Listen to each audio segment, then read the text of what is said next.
Over 2,300 years ago, a Greek ambassador traveled far from his homeland into a mysterious and magnificent land. A civilization unlike any other, full of wisdom, justice, and power. That land was India.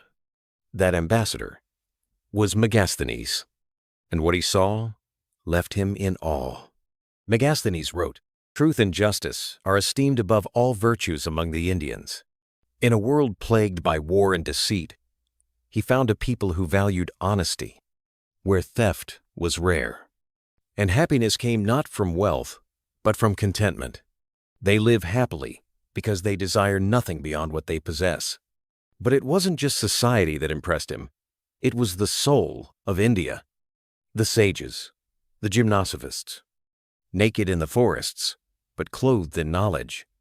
They spend their time in contemplation, enduring heat and cold. They practiced nonviolence, rejected materialism, and embraced spiritual discipline. They regard as highest the virtue of abstaining from all animal food. At the heart of this land stood an empire, vast, powerful, and disciplined, ruled by Chandragupta Maurya. The king governs everything with the assistance of a council. But the most shocking fact? There is no slavery in India, for all the Indians are free. To the Greeks, this was unthinkable.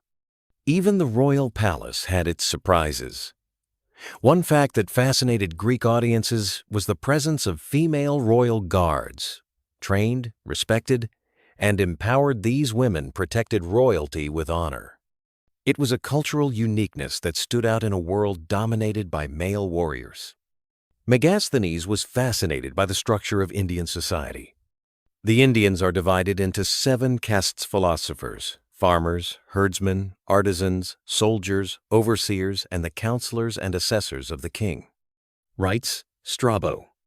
Though different from the later Varna system, Magesthense saw a structured but functional society where each class had its own duties. India's strength was legendary: 600,000 infantry, 30,000 cavalry, and 9,000 war elephants.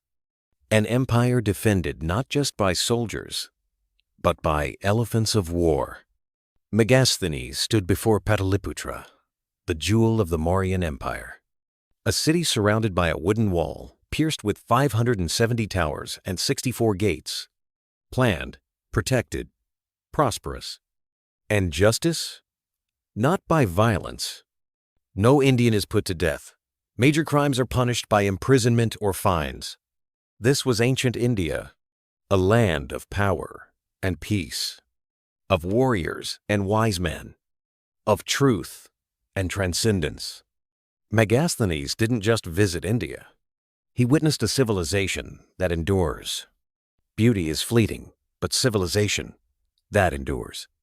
This is Bharat, the eternal flame of knowledge and culture.